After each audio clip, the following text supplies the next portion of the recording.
برادران اسلام، میرے بھائیوں اور دوستوں، خلاق عالم رب کائنات رب ذوالجلال کا بڑا احسان ہوا کہ اس نے ہمیں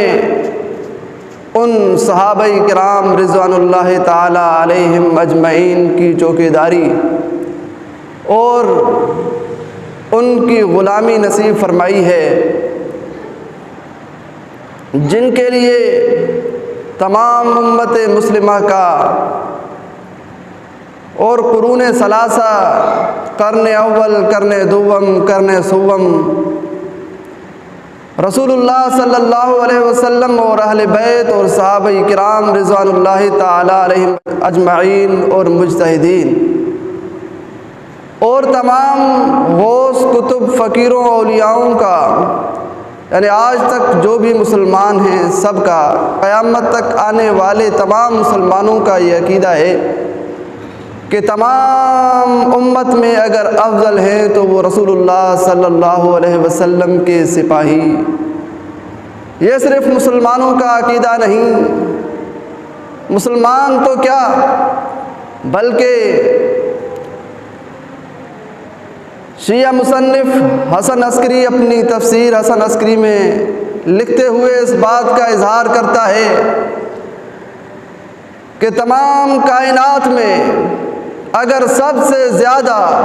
اللہ تعالیٰ نے افضل و اعلیٰ بنایا ہے تو انبیاء اور رسول اللہ کو بنایا ہے۔ اس کے بعد وہ اپنی تفسیر حسن عسکری میں لکھتے ہوئے یہ کہتا ہے کہ تمام انبیاء علیہ السلام میں سے اگر اللہ نے افضل بنایا ہے تو محمد الرسول اللہ صلی اللہ علیہ وسلم ہے۔ اس کے بعد وہ یہ لکھتا ہے کہ جس طرح رسول اللہ صلی اللہ علیہ وسلم تمام انبیاء، تمام رسول اللہ علیہ السلام سے افضل ہے، اسی طرح رسول اللہ صلی اللہ علیہ وسلم کی جماعت بھی تمام انبیاء اور رسول اللہ کی جماعت، یعنی رسول اللہ صلی اللہ علیہ وسلم کے صحابہ تمام انبیاء اور تمام رسول اللہ علیہ السلام کے صحابہ کرام سے افضل ہیں۔ یعنی انہوں نے بھی اقرار کر لیا کہ جس طرح رسول اللہ صلی اللہ علیہ وسلم کے برابر کوئی نبی نہیں، اسی طرح رسول اللہ صلی اللہ علیہ وسلم کی امت کے برابر بھی کسی نبی کی کوئی امت نہیں۔ وہاں نبیوں میں تمام رسولوں سے، تمام نبیوں سے اعلیٰ آقا علیہ السلام ہیں، تو یہاں تمام نبیوں کی امتوں سے، تمام نبیوں کے صحابہ سے اگر افضل صحابہ ہیں، اگر افضل جماعت ہے تو رسول اللہ صلی اللہ علیہ وسلم کی۔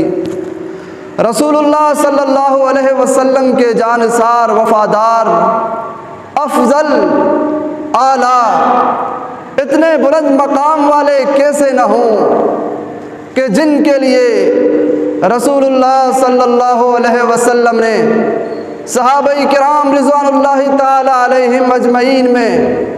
خطاب کرتے ہوئے یہ ارشاد فرمایا، لوگوں یاد رکھو آج کائنات کے امام محمد الرسول اللہ، سب کہیے صلی اللہ علیہ وسلم کا یہ عقیدہ بیان ہو رہا ہے، یہ نظریہ بیان ہو رہا ہے، تم گواہ بن جاؤ۔ لا تمس النار مسلما من رآنی اور من رآنی۔ لوگوں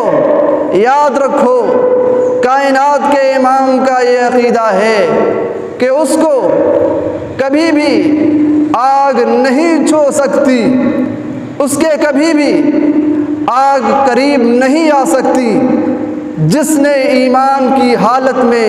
محمد الرسول اللہ صلی اللہ علیہ وسلم کے چہرے پر انوار کا دیدار کیا ہے۔ بس صحابہ کرام کی عظمت کے لیے، ان کے مقام کے لیے، ان کی فضیلت کے لیے یہی کافی تھا کہ آقا علیہ السلام نے ان کے لیے یہ عقیدہ بیان کیا کہ تمہیں کبھی بھی آگ نہیں چھو سکتی، لیکن ان کی عظمت کو چار چاند لگانے کے لیے، ان کی عظمت کو اور پوری دنیا میں اجاگر کرنے کے لیے، امت کو بتلانے کے لیے آقا علیہ السلام نے فرمایا میرے صحابہ کے تو آگ قریب نہیں آ سکتی، لیکن آگے بھی محمد الرسول اللہ کا نظریہ یاد کر لیجئے، آگے بھی رحمت کائنات کا عقیدہ سن لیجئے کہ اور مرانی، جس نے میرے کسی صحابی کو بھی دیکھا ہے اللہ نے اس پر بھی جہنم کی آگ کو حرام کر دی۔ وہ عظمتوں والے، وہ مقام والے، وہ شان والے، وہ فضیلت والے، یہی عقیدہ محمد الرسول اللہ کا کہ میرے صحابہ پر کبھی آگ نہیں آ سکتی، یہی عقیدہ حضور کے خاندان کا، یہی عقیدہ حضور کے اہل بیت کا، یہی عقیدہ حضور علیہ السلام کی اولاد کا، یہی عقیدہ حسن کا، حسین کا، یہی عقیدہ عباس علی رضوان اللہ تعالی علیہ مجمعین کا، یہی عقیدہ تمام امت کا، یہی عقیدہ اولیاء کا، غوثوں کا، کتبوں کا، فقیروں کا، یہی عقیدہ تمام امت مسلمہ کا، یہی عقیدہ اسلام کا، یہی عقیدہ مسلمانوں کا کہ صحابہ کرام وہ جماعت ہے جس کے بارے میں اللہ نے قرآن میں یہ بیان کرتے ہوئے فرمایا وَكُلًّا وَعَدَ اللَّهُ الْحُسْنَىٰ کہ تمام صحابہ کرام سے، چاہے انہوں نے فتح مکہ سے پہلے ایمان لایا ہو، چاہے انہوں نے فتح مکہ کے بعد ایمان لایا ہو، تمام حضور کی جماعت سے اللہ کا یہ وعدہ ہو گیا ہے کہ ان کو ہر صورت میں اللہ جنت دے کے چھوڑے گا۔ یہی عقیدہ تمام امت مسلمہ کا، تمام مسلمانوں کا کہ اللہ نے حضور کی جماعت پر، حضور کے جانثاروں پر، حضور کے وفاداروں پر اللہ نے جہنم کی آگ کو حرام کر دیا ہے۔ یہ ان کی فضیلت، یہ ان کا مقام کہ جن کے بارے میں محمد الرسول اللہ صلی اللہ علیہ وسلم نے صحابہ کرام میں خطاب کرتے ہوئے یہ ارشاد فرمایا، جس حضور علیہ السلام کے خطاب کو کنز العمال جلد نمبر 11 نے لکھا، شرح صحیح مسلم نے لکھا، غنیۃ الطالبین میں شاہ عبد القادر جیلانی رحمۃ اللہ علیہ نے لکھا، ابن تیمیہ نے لکھا اور اکابرین امت نے لکھا کہ محمد الرسول اللہ صلی اللہ علیہ وسلم نے صحابہ کرام میں بیان کرتے ہوئے یہ ارشاد فرمایا ان اللہ اختارنی واختار لی اصحابی فجعلہم انصاری وجعلہم اصحاری۔ لوگو یاد رکھنا، جس طرح اللہ نے مجھے چنا ہے اسی طرح میرے لیے میرے صحابہ کو چنا ہے۔ آگے فرمایا بے شک انہو سیجیء فی آخر الزمان قوم ینکسونہم، بے شک آخری زمانے میں ایک قوم آئے گی جو میرے صحابہ کرام کو، جو میرے جانثاروں کو، جو میرے وفاداروں کو گالیاں بکے گی۔ فرمایا الا فلا تؤاکلوہم، خبردار ان کے ساتھ کھانا نہیں، الا فلا تشاربوہم، خبردار ان کے ساتھ پینا نہیں، الا فلا تناکحوہم، خبردار ان کے ساتھ نکاح نہیں کرنا، الا فلا تصلوا معہم، خبردار ان کے ساتھ نماز نہیں پڑھنا، الا فلا تصلوا علیہم، خبردار اگر وہ مر بھی جائیں ان کی نماز جنازہ نہ پڑھنا، علیہم حلت اللعنہ، ان کے اوپر اللہ کی لعنت حلال ہے۔ تو تمام مسلمانوں کا یہی عقیدہ ہے جو محمد الرسول اللہ نے بیان کیا کہ اللہ نے جس طرح مجھے چنا ہے اسی طرح حضور کے لیے حضور کے صحابہ کو چنا ہے۔ تمام امت مسلمہ کا یہی عقیدہ ہے کہ جو حضور نے بیان کیا کہ میرے صحابہ کو آگ نہیں چھو سکتی، جس طرح اللہ نے بیان کیا وَكُلًّا وَعَدَ اللَّهُ الْحُسْنَىٰ، اللہ نے تمام صحابہ سے بھلائی کا جنت کا وعدہ کر رکھا ہے کہ ہر صحابی کو اللہ جنت دے کے چھوڑے گا۔ یہ تمام مسلمانوں کا عقیدہ ہے۔ حضور علیہ السلام سے لے کر قیامت تک جو آنے والے مسلمان ہیں تمام مسلمانوں کا یہی عقیدہ ہے کہ اللہ نے حضور کے جانثاروں پر جہنم کی آگ کو حرام کر دیا ہے، لیکن اس مسلمانوں کے خلاف، اس عقیدے کے خلاف، حضور کے عقیدے کے خلاف، حضور کے عقیدے کی مخالفت، اہل بیت کے عقیدے کی مخالفت اور حضور کے خاندان کے عقیدے کی مخالفت اور حضور کے صحابہ جانثاروں کے عقیدے کی مخالفت، تمام امت مسلمہ کے عقیدے کی مخالفت کرنے والا مسلمانوں کا فرزند نہیں، امت مسلمہ سے نہیں بلکہ یہود کی ملت کا شخص تھا۔ یہ میں بات ایسے ہی نہیں کر رہا، بلکہ مسلمانوں کی گواہی نہیں، مسلمانوں کے قلم نہیں، مسلمانوں کی کتابیں نہیں، مسلمانوں کے مصنف نہیں اور مسلمانوں کی لکھی ہوئی تحریر نہیں، بلکہ آپ کو ان کی گواہی سے جو صدیق سے جلتے ہیں، بلکہ اہل تشیع کی کتابوں سے، ان کے مصنفین سے، ان کے گھر کی گواہی سے، ان کے کتابوں سے عبارت پڑھ کر بتاتا ہوں۔ ان کی کتاب فرق الشیعہ صفحہ نمبر 57، ان کی کتاب الواقفیہ صفحہ نمبر 14 پر وضاحت کے ساتھ عبارت موجود ہے۔ عبداللہ ابن سبا کان اول من اظہر الطعن علی ابی بکر و عمر والصحابہ واتبرأ منہم، کہ یہود کی ملت کا سب سے وہ پہلا شخص تھا جس نے حضرت ابو بکر و عمر عثمان اور تمام صحابہ کرام رضوان اللہ تعالی علیہم اجمعین کے بارے میں یہ فتویٰ دیا کہ ان پر طعن کرنا، ان پر تبرہ کرنا، ان کو معاذ اللہ گالی دینا مذہب میں حلال ہے۔ سب سے پہلے یہ عقیدہ دینے والا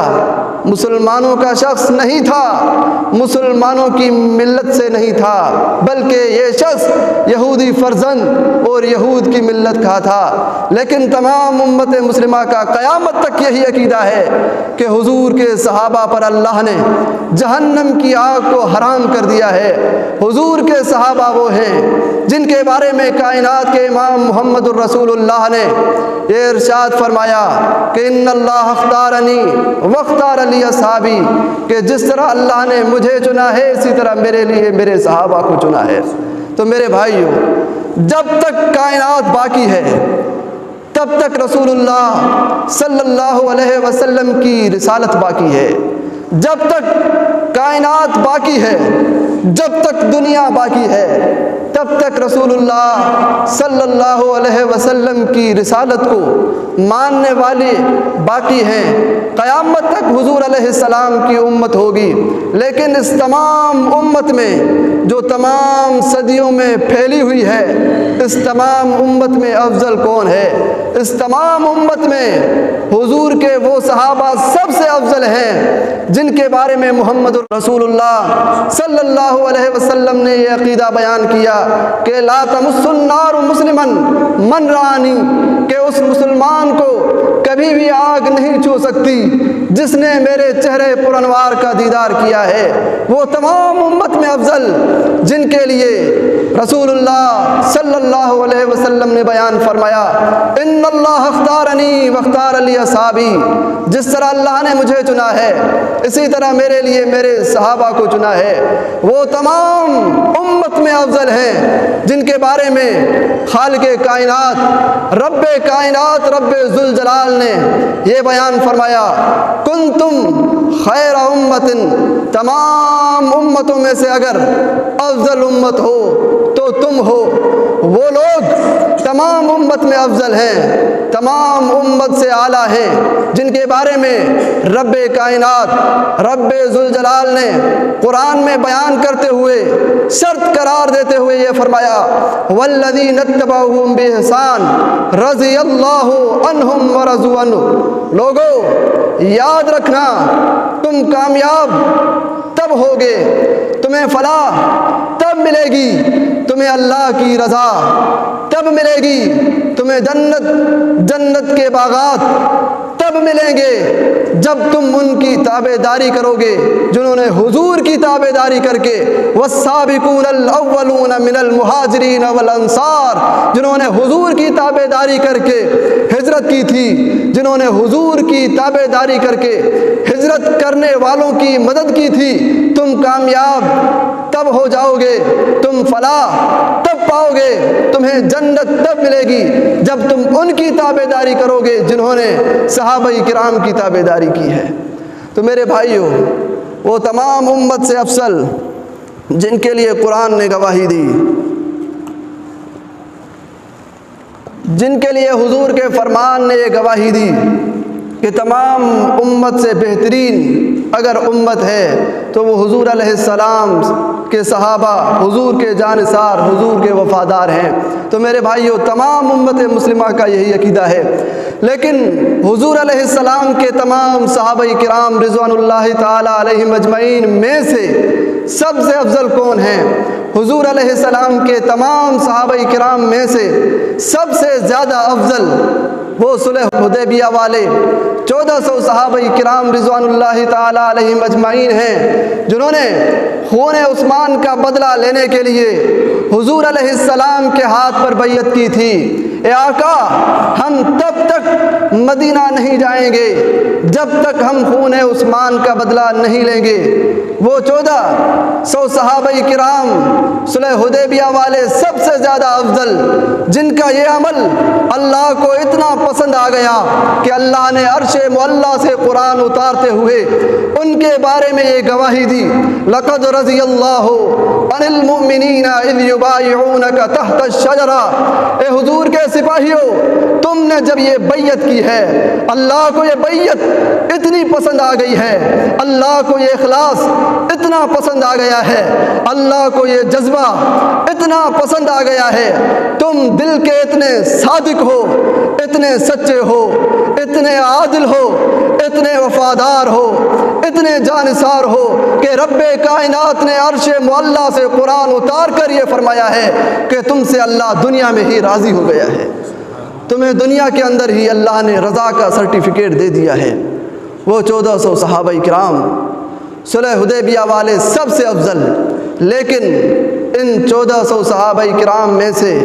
سب سے افضل وہ حضور کے 313 بدر کے غازی، بدر کے مجاہد، وہ اس حالت میں حضور علیہ السلام کا انہوں نے ساتھ دیا جس وقت ان کے پاس چلانے کے لیے تلوار نہیں تھی، اپنے آپ کو بچانے کے لیے ان کے پاس کمان نہیں تھی، چلنے کے لیے ان کے پاس سواری نہیں تھی، لیکن محمد الرسول اللہ صلی اللہ علیہ وسلم کا اشارہ ہو گیا۔ انہوں نے عرض کی اللہ کے رسول، اگرچہ چلانے کے لیے تلوار نہیں، لگانے کے لیے تیر نہیں، بچاؤ کے لیے کمان نہیں، اگرچہ چلنے کے لیے سواری نہیں، لیکن اشارہ آپ کا ہو گیا ہے، آپ کے اشارے پر ہم جان رکھ کر، خدا کی قسم ہم اپنی جان ہتھیلی پر رکھ کر قربان کر دیں گے، لیکن ہم آپ کے حکم کو پیٹ نہیں دیں گے۔ وہ 313 بدر کے غازی، بدر کے مجاہد تمام امت سے افضل ہیں، جن 313 کے لیے رب کائنات رب ذوالجلال نے محمد الرسول اللہ صلی اللہ علیہ وسلم کو یہ فرمایا۔ حدیث قدسی ہے،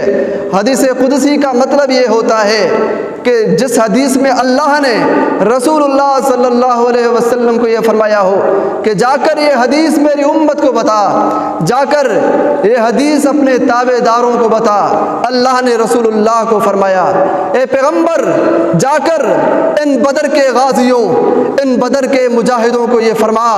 جا کر ان کو یہ میری طرف سے پیغام دے دے، اے بدر کے غازیوں، اے بدر کے مجاہدوں، اللہ کو تمہارا یہ اخلاص اتنا پسند آ گیا ہے، اللہ کو تمہارا یہ جذبہ، یہ تمہاری سچائی اتنی پسند آ گئی ہے کہ اللہ نے یہ حکم جاری کر دیا ہے کہ اے بدر کے غازیوں، اے بدر کے مجاہدوں، آج کے بعد جو جی چاہے تم عمل کرتے رہو، ہر صورت میں اللہ تمہیں جنت عطا کر کے چھوڑے گا۔ وہ سب سے افضل 313 بدر کے غازی، بدر کے مجاہد، جن کو اللہ نے دنیا میں ہی جنت کا سرٹیفکیٹ دے دیا۔ یارو انہوں نے کوئی برا کام تو نہیں کرنا تھا، انہوں نے کوئی خراب کام تو نہیں کرنا تھا، لیکن اللہ نے دنیا کو بتلانے کے لیے حضور علیہ السلام سے یہ پیغام جاری کروا دیا، اگر یہ برا کام کریں بھی صحیح، کریں گے تو نہیں، اگر کریں بھی صحیح، پھر بھی اللہ نے ان کے لیے وعدہ کر چھوڑا ہے کہ اللہ ان کو ہر صورت میں جنت عطا کر کے چھوڑے گا۔ ان 313 میں سے بھی حضور علیہ السلام کے افضل وہ 10 صحابہ کرام ہیں جن کا حضور علیہ السلام نے نام لے کر یہ فرمایا، ابو بکر فی الجنہ، عمر فی الجنہ، عثمان فی الجنہ، علی فی الجنہ، طلحہ فی الجنہ، زبیر فی الجنہ، عبد الرحمن بن عوف فی الجنہ، ابو عبیدہ بن الجراح فی الجنہ۔ وہ 10 صحابہ کرام سب سے افضل جن کے لیے حضور علیہ السلام نے نام اٹھا کر یہ بشارت دی کہ تم جنتی، تم جنتی، تم جنتی۔ لیکن ان 10 صحابہ کرام رضوان اللہ تعالی علیہم اجمعین میں سے بھی وہ حضور علیہ السلام کے 4 خلفائے راشدین سب سے افضل، جو حضور علیہ السلام کے بعد اس امت کے رہبر اللہ تعالیٰ نے کھڑے کر دیے، جن کے لیے اللہ نے یہ وعدہ کیا، وعد اللہ الذین آمنوا منکم وعملوا الصالحات لیستخلفنہم، کہ اللہ نے تم سے وعدہ کر رکھا ہے تم سے کہ اللہ تمہیں ہر صورت میں خلافت دے کر چھوڑے گا، جس طرح اللہ نے پہلوں کو بھی خلافت دی تھی۔ وہ سب سے افضل خلفائے راشدین۔ لیکن خلفائے راشدین میں سے بھی وہ سب سے افضل حضور علیہ السلام کے 2 وزیر ہیں، جن کے لیے رسول اللہ صلی اللہ علیہ وسلم نے فرمایا، یارو کس کو وزیر کوئی کہے، کس کو وزیر کوئی کہے، لیکن ان کی قسمت پر قربان، ان کی عظمت پر قربان، ان کی صداقت پر قربان۔ جن کو وزیر کہا تو کائنات کے امام محمد رسول اللہ نے یہ خطبہ ارشاد فرمایا، وَأَمَّا وَزِيرَايَ مِنْ أَهْلِ الْأَرْضِ فَأَبُو بَكْرٍ وَعُمَرٍ، کہ اگر زمین پر میرے 2 وزیر ہیں تو وہ ابو بکر و عمر ہیں۔ وہ سب سے افضل جن کے بارے میں محمد الرسول اللہ صلی اللہ علیہ وسلم نے صحابہ کرام کو وصیت کرتے ہوئے یہ ارشاد فرمایا، انی لا ادری ما بقائی فیکم فاقتدوا بالذین من بعدی واشار الی ابی بکر و عمر۔ اے لوگو، مجھے نہیں معلوم کہ میں دنیا کے اندر کتنے دن ٹھہروں، لیکن میرے بعد اگر تمہیں اقتدا کرنی ہے تو ابو بکر و عمر کی اقتدا کرنی ہے۔ ان 2 میں سے بھی حضور کا وہ خلیفہ، حضور کا وہ یار غور، حضور علیہ السلام کا وہ جانثار، حضور کا وہ حبدار، حضور کا وہ وفادار، سب سے افضل جب رسول اللہ صلی اللہ علیہ وسلم معراج سے واپس آئے تو حضور نے فرمایا، جنت کے 8 دروازے ہیں، ایک دروازہ باب الجہاد، ایک دروازہ باب الریان، ایک دروازہ باب الصلاۃ، ایک دروازہ باب الصوم۔ حضور علیہ السلام نے فرمایا، جس نے اپنی گردن کو کٹایا، جس نے اپنا خون بہایا، جس نے اللہ کی راہ میں جہاد کیا، اس کو کل قیامت کے دن باب الجہاد سے پکارا جائے گا، آجا تو اس دروازے سے گزر کر جنت میں داخل ہو جا۔ جس نے اس وقت نمازیں پڑھی جس وقت تمام امت سوئی رہی، یہ رات کو اٹھ کر نفل پڑھتا رہا، اللہ کو راضی کرتا رہا، اس کو پکارا جائے گا، آجا باب الصلاۃ سے جنت میں داخل ہو جا۔ جس نے روزے رکھے اس کو باب الصیام، باب الصوم، باب الریان سے پکارا جائے گا۔ حضرت ابو بکر صدیق حضور علیہ السلام کے ساتھ بیٹھے ہیں، حضور علیہ السلام بتا رہے ہیں یہ اس جنت سے جائے گا، یہ اس دروازے سے جائے گا۔ صدیق اکبر نے سوال کیا، اے آقا ہر کوئی جائے گا تو ایک ہی دروازے سے، لیکن کیا آپ کا کوئی امتی ایسا بھی ہوگا جس کو جنت کے 8 دروازوں کے دربان فرشتے پکار کر کہیں آجا، آپ ادھر سے آ جائیں، آپ ادھر سے آ جائیں؟ حضور نے سر اقدس کو جھکایا، جبریل علیہ السلام آیا، رب کا پیغام ہے، اے آقا سر اقدس کو اٹھائیے اور صدیق کو فرمائیے انت منہم یا صدیق، انت منہم، اے صدیق وہ تو ہی تو ہے جس کو جنت کے 8 دروازوں کے دربان فرشتے پکار کر کہیں گے اے صدیق اس دروازے سے آ جا۔ وہ سب سے افضل، وہ سب سے مقام والا، جس کے بارے میں امی عائشہ طیبہ طاہرہ عفیفہ رضی اللہ تعالی عنہا فرماتی ہیں کہ ایک دن بارش برسی، گرد و غبار تھم گیا، آسمان کا دروازہ کھلا ہوا، فرمایا کہ رات کا ٹائم ہے، ستاروں کی جگمگاہٹ، نور چمک میں دیکھ رہی ہوں، ستاروں کے نور کا، ستاروں کی جگمگاہٹ کا نظارہ کر رہی ہوں، ہر طرف ستاروں کی جگمگاہٹ، نور ہی نور۔ امی فرماتی ہیں کہ میں ستاروں کو دیکھ رہی تھی اور سوچ رہی تھی اے اللہ کوئی شخص ایسا بھی ہوگا جس کی نیکیاں اتنی لاتعداد و بے شمار جتنے آسمان کے یہ بے شمار لاتعداد ستارے۔ امی فرماتی ہیں کہ میں سوچ ہی رہی تھی، اچانک محمد الرسول اللہ صلی اللہ علیہ وسلم کے چہرے پر انوار پر میری نظر پڑ گئی۔ جیسے ہی حضور علیہ السلام کے چہرے پر میری نظر پڑی، فوراً میں نے محمد الرسول اللہ صلی اللہ علیہ وسلم سے یہ سوال کیا، اے آقا بتائیں تو صحیح، هل لأحد من الحسنات عدد نجوم السماء، کوئی ایسا شخص بھی آپ کی امت میں ہے جس کی نیکیاں اتنی جتنے آسمان کے لاتعداد بے شمار ستارے؟ حضور علیہ السلام نے تبسم فرما کر فرمایا، جی عائشہ، ہوا عمر بن الخطاب، وہ میرا امتی عمر ابن خطاب ہے۔ امی کے ذہن میں کچھ اور خیال تھا، جو خیال تھا وہ پیش کیا، آقا بتائیں تو صحیح، این حسنات ابی بکر، ابو بکر کی نیکیاں کہاں ہیں جو غار میں آپ کے ساتھ تھا، جو ہجرت میں آپ کا رفیق تھا، اس ابو بکر کی نیکیاں کہاں ہیں؟ حضور علیہ السلام کا تبسم مسکراہٹ میں تبدیل ہو گیا۔ آقا نے فرمایا، عائشہ پوچھتی ابو بکر کی نیکیاں ہو اور پیمانہ بناتی ہو آسمان کے ستاروں کو؟ فرمایا آسمان کے ستارے ابو بکر کی نیکیوں کا مقابلہ نہیں کر سکتی۔ وہ سب سے افضل، وہ سب سے مقام والا، وہ سب سے بڑی شان والا، جس کے بارے میں محمد الرسول اللہ صلی اللہ علیہ وسلم نے جب حضرت ابو درداء کو دیکھا کہ وہ 1-2 قدم حضرت ابو بکر صدیق کے سامنے چل رہا ہے، فوراً رحمت کائنات رسول اللہ صلی اللہ علیہ وسلم نے فرمایا، یا ابا درداء اما هو خیر منک فی الدنیا والآخرہ ما طلعت شمس ولا غربت بعد النبیین والمرسلین علی احد افضل من ابی بکر۔ حضور نے فرمایا،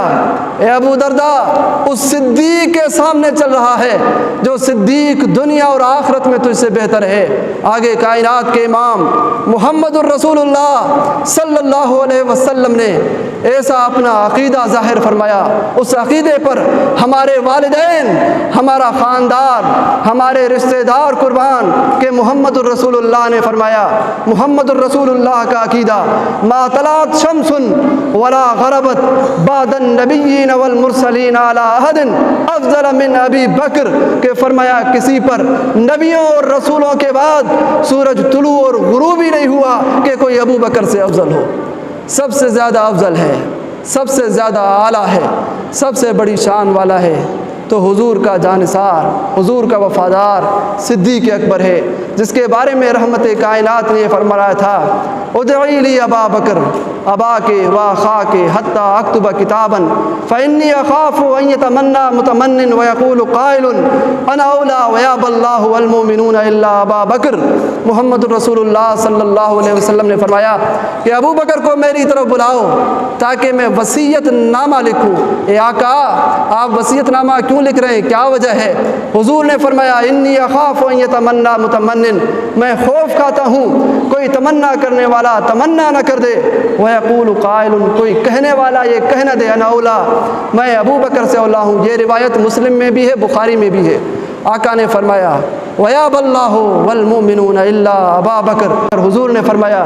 کہ اللہ نہیں مانتا، مومن نہیں مانتے ابو بکر کے علاوہ۔ اگر سب سے زیادہ افضل مانتے ہیں تو ابو بکر کو مانتے ہیں،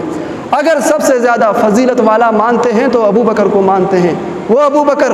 جس کے بارے میں محمد رسول اللہ دنیا سے جا رہے ہیں تو یوں ارشاد فرما رہے ہیں مروا ابا بکر فلیصلی بالناس، کہ ابو بکر کو حکم کرو کہ میری جگہ پر کھڑے ہو کر میرے خاندان کو، میرے اہل بیت کو، میرے صحابہ کرام کو امامت کرائے۔ کسی نے یہ عرض کی اللہ کے رسول وہ تو نرم دل ہیں۔ حضور علیہ السلام نے فرمایا، غصے میں آ گئے کہ ہو نہیں سکتا کہ ابو بکر کے ہوتے ہوئے لا ينبغي لقوم ان يكون فيهم ابو بکر، حضور نے فرمایا یہ ہو نہیں سکتا، یہ مناسب ہی نہیں کہ جس قوم میں ابو بکر ہو ان يعمهم غیرہ، کہ ابو بکر کے علاوہ اس قوم کو کوئی اور امامت کرائے۔ وہ سب سے افضل، وہ سب سے مقام والا۔ لیکن اس مسلمانوں کے، اہل بیت کے، حضور کے خاندان کے، رسول اللہ صلی اللہ علیہ وسلم کے عقیدے کے خلاف جس نے عقیدہ بنایا تو وہ مسلمانوں کا فرزند نہیں تھا، وہ مسلمانوں کی ملت کا نہیں، اسلام کی ملت کا نہیں، بلکہ یہودی ملت کا تھا۔ میں یہ اپنی طرف سے نہیں کہہ رہا، بلکہ ان کی معتبر کتاب، آپ رجال کشی اٹھائیں، ان کی معتبر کتاب اختیار معرفت الرجال اٹھائیں، ان کی معتبر کتاب یہ فرق الشیعہ یہ اٹھائیں، انوار النعمانیہ اٹھائیں، اس میں وضاحت کے ساتھ لکھا ہوا ہے کہ ان عبداللہ ابن سبا کان یہودیا، عبداللہ ابن سبا یہودی تھا، وکان یقول وہو علی یہودیتہ فی یوشع بن نون وصی موسیٰ بالغلو، کہ عبداللہ ابن سبا حضرت موسیٰ علیہ السلام کی قوم میں جب یہ یہودی تھا بگاڑ فساد ڈالنے کے لیے کہتا تھا کہ اگر حضرت موسیٰ علیہ السلام کا وصی ہے، اگر حضرت موسیٰ علیہ السلام کا خلیفہ بلا فصل ہے تو یوشع بن نون ہے۔ لیکن جب اس نے اسلام ظاہر کیا فقال فی اسلامہ بعد وفات رسول اللہ صلی اللہ علیہ وسلم فی علی مثل ذالک، رسول اللہ صلی اللہ علیہ وسلم کی وفات کے بعد جب اس نے یہودی شخص نے اسلام ظاہر کیا، اس نے وہی شرارت کی جو حضرت موسیٰ علیہ السلام کی قوم میں شرارت کیا کرتا تھا، جس نے یوشع بن نون کے بارے میں یہ کہا تھا کہ حضرت موسیٰ کا وصی یوشع بن نون ہے، حضرت موسیٰ کا خلیفہ بلا فصل یوشع بن نون ہے۔ اسی یہودی شخص نے حضور علیہ السلام کی امت کے عقیدے کے خلاف، حضور کے عقیدے کے خلاف یہ بات کی کہ حضور کا اگر وصی ہے، حضور کا خلیفہ بلا فصل ہے تو حضرت علی ہے۔ وہی پہلا شخص تھا، وَكَانَ أَوَّلُ مَنْ أَشْهَرَ الْقَوْلَ بِفَرْضِ امامت علی، وہی پہلا شخص تھا۔ انہی کی کتابیں، یہی کتابیں وضاحت کے ساتھ لکھتی ہیں، وہی یہودی شخص تھا جس نے سب سے پہلے حضرت علی کی امامت کا قول مشہور کیا تھا۔ میرے بھائیوں انہی کی کتابیں ہیں، عبداللہ ابن سبا یہی کتابیں ہیں کہ اول من اظہر الطعن علی ابی بکر و عمر والصحابہ وتبرأ منہم، کہ تمام صحابہ کرام پر طعن کا، تبرے کا، گالی کا اور ان کی توہین کا اگر رواج ڈالا ہے تو یہودی شخص نے ڈالا ہے۔ تو اللہ تعالیٰ سے دعا ہے اللہ تعالیٰ ہم تمام مسلمانوں کو وہ عقائد نصیب فرمائے جو عقائد اللہ نے قرآن میں، حضور کے فرمان میں اللہ تعالیٰ نے بیان کروائے ہیں۔ اللہ تعالیٰ ان عقائد سے بچائے جو عقائد یہودیت نے دیے ہیں۔ اللہ تعالیٰ سے دعا ہے اللہ تعالیٰ اپنے قرآن پر اور حضور کے فرمان پر عمل کرنے